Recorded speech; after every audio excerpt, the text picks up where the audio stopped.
Hi Tarot Tribe, it's Ethany, and we have the new moon in Scorpio coming up on the 18th of November for this 2017. And like with all new moons, it is a wonderful time to set your goals for the upcoming lunar cycle. So if this is something that you're very new to or something that you've been doing routinely throughout 2017, it's a great time to look at where you want to spend your energy and your time for the next coming lunar cycle. So what do you want to bring into your life working up to the full moon? And then what do you want to release from your life going from the full moon to the dark of the moon? So even if you take a chance, because we've got a few days before the new moon comes up, just sit with yourself and ask those questions. It gives yourself a little bit of space to kind of breathe and pause from the rapid routine of our lives and to get in touch with what you actually want. Not what is obligation or what is, again, routine or what you've just been doing on autopilot, but what you actually really want. So I invite you to take that time for yourself in the next couple of days before we hit the new moon. I, of course, have a new tarot spread for you, and I wanted to share a little bit about the moon energies for the new moon in Scorpio and how we can work with the cosmic vibes at this time. Later on, I will swap cameras and go through the tarot spread with you and walk through an example reading with the actual spread I've designed. And as with everything I share, take what resonates with you and simply leave the rest. So there is something very sexy about the sign of Scorpio.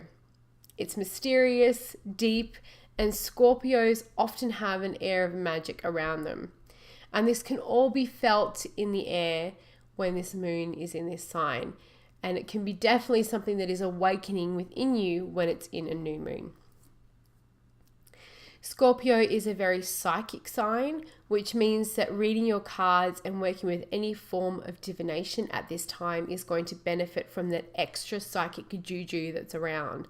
So whether you cast charms or do pendulum or tea leaves or coffee grounds, or you do your tarot or oracle cards, anything you do around this time is going to actually benefit from that. So it's a really good time to crack out maybe a new form of divination and see if you can give that a go. It's a nice time to try something new. Intense is a word that is used a lot when speaking of Scorpio energy. Couple this with Scorpio's tendency to hold on to old grudges and not letting go of pain from the past, and you may find that old wounds come up, and this is an opportunity for you to finally let them go and finally heal them. So what happens is when we always have opportunities in life. We are presented with something and we have the opportunity whether we go down road A or down road B. And you'll find that in your life you may have had patterns repeating with people that lead to grudges or not letting go of the pain of the past. So when those wounds come up around times like this, we can shove them down and pretend like it didn't happen, or we can actually kind of ball up and decide to actually deal with it and let it go. The reason why this can be so hard for people is not just because of the emotional impact, but it can be quite disruptive. Like, not many people I know have time in their lives and in their days to sit around pontificating their belly button, let alone dealing with the disruptive energy of old past, like exes coming up or something happening that reminds you of something that's happened a long time ago. But if you do have the chance, it is a fantastic opportunity to finally allow you to move on. Just don't be surprised if that sort of stuff starts to happen around this time. If you find that people are looking for a reason to fight, I'll fight you, or even mope around, be authentic with your own energy. Keep your personal and energetic boundaries up and spend time alone to recharge. Again, you don't have to accept every offer that is given to you in life. If someone is just wanting to bait you, someone is just dragging you down, you can still be supportive, but as long as you have your personal energy and your energetic boundaries around, it can be something that doesn't have to bring you down to their level. So those are some of the energies that are around the new moon in Scorpio. And with the tarot spread that I have created for you, this looks at supporting you through releasing outdated beliefs which are holding you back, and also allowing you to hold your inner peace during this moon cycle. So I'm going to switch cameras now, and I'll walk you through the spread. And don't forget to use your hashtag New Moon Scorpio Tarot on Instagram, Twitter, and Facebook. At EthanyMe, just share with me your reading, and let's go have a look at the spread in action. Alrighty, so now we're going to look at the new moon in Scorpio tarot spread in action. And I have chosen the Heart and Hands tarot for this spread. It's a very big tarot deck, so we'll see how we go getting the whole thing in frame. But I loved that it was black and white. I was looking for a black and white deck for the Scorpio moon. So I've had a bit of a shuffle of the deck, and our first position is what needs transforming at this time. And there's a little note on the spread over on my blog saying gain additional insight from the suit of the cards. So you can check that out. So use that as extra information. Okay, King of Cups. And the King of Cups for me in my personal tarot archetypes is Hades, is the Lord of the Underworld, is the Dark, is the Shadow King. This is very interesting to be a Scorpio. He's also Scorpio in the astrological associations of the court. So I feel like that's pretty poignant, pretty applicable at this time, appropriate at this time. So what needs transforming? Our emotions, our shadow side, some of the deep stuff. I love that this King of Cups is offering up a lotus in the cup.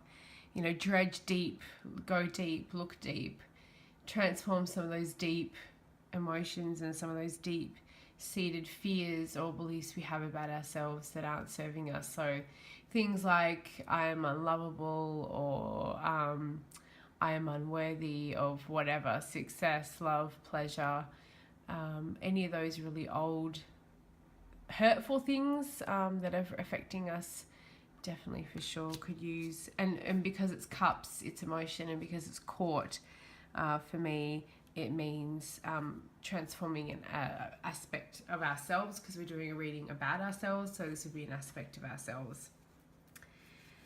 The second position, what do I need to let go of? And we have Judgment. So just, that seems really pretty literal, letting go of judgments.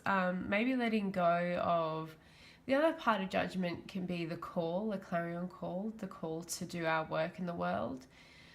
So part of this could also be letting go of the need to soapbox things. Letting go of the need to be the one casting judgments on other people because we feel we're right or we're in the spiritual right. That can be quite hard when so much is going on in the world. So maybe taking a bit of a back step for a little while, not all the time. You got to stand up for what you believe in for sure, but just maybe letting go of a little bit of the need to do too much of that, but on a literal state, in a literal way, that is letting go of judgment for sure. How can I best cultivate inner peace? The Ten of Wands. So delegating, letting go of some responsibilities, not doing everything yourself, asking for assistance, realizing the burdens that you're carrying that are not your own. And I realize I rattle all those things off very quickly, but they all are very connected to the meaning of the Ten of Wands, which is overwhelm. And if we're looking at overwhelm and too much responsibility, how can I best cultivate inner peace would be to let some of that go and to delegate at work, or to delegate, not to say yes to all your friends and family to help them, take some time for yourself. And another one that is, because this is often connected to back issues, so physical things like massages, chiropractic, osteopathy, and yoga. Anything that's going to strengthen those areas for your back, and your shoulders as well, because that's where we tend to carry a lot of our burdens, is in our back and our shoulders. Okay, number 4, how can I best heal old pain? And we have the High Priestess. This deck is so beautiful. And another connection to the Hades myth here. So there's going to be a lot of work, especially for me, I think, with those 2 deity around this time. The High Priestess with the pomegranates, and with the connection to the myth of Persephone, who is the wife of Hades. So coming to that dark stuff that's been, or that shadow stuff that's been dredged up by this King of Cups, I'm looking at it from a nurturing aspect, a caring aspect, an intuitive, psychic aspect, an inner knowing, transforming that, using all of the tools that often we have as spiritual people, and actually putting them into good use for ourselves. So bringing this Lord and Lady of the underworld, and using it to help heal old pain. It could also be, seeing a shaman or a priestess or a healer as well, working with those energies, like a crystal healer, or doing ritual, working by the moon, all those sorts of things. And number 5, what do my guides want to tell me going into this new moon, going into this moon cycle? We have the King of Pentacles, and he is the other more feminine king, with the cups and the earth being the more, if you're looking at it from that perspective of yin yang sort of energy, the King of Pentacles is my practical king. He's the king of managing your affairs. He's the king of taking care of your body. He's the king of doing things in a practical way. And I really do love how this king has come in, because there's 2 very practical cards here in the Ten of Wands, of delegating and handing over your work, and doing what you can to alleviate any of your pain, both physical and stress wise. And we have Judgment, letting go of those judgments, and we got a 10 and a 2, and we got a double up there. So there's some very high stuff going on here with 2 kings and 2 quite high cards in order of the numerological order of their suits. And we have these 2 kings. So taking care of business here is very important. And then the King of Pentacles is just, body, take care of your body, take practical steps. Don't push things under the table, just get them done. And this is a beautiful way to support these 2 sort of more esoteric energies of the King of Cups and the High Priestess. So while things can be very magical, and with Scorpio moon it can be very sensual, dark, moody, mysterious, a bit venomous, we might have some things we need to let go of. This King of Pentacles is saying, well, you need to be a little bit more practical about things as well, and not just allow the total mysticism to take over your life. You also need to do your thing and take care of business. So I hope that there's been some helpful messages in there for you for the new moon in Scorpio. As I mentioned before, you can see the layout and everything over at ethnic.com. And thank you again so much for watching.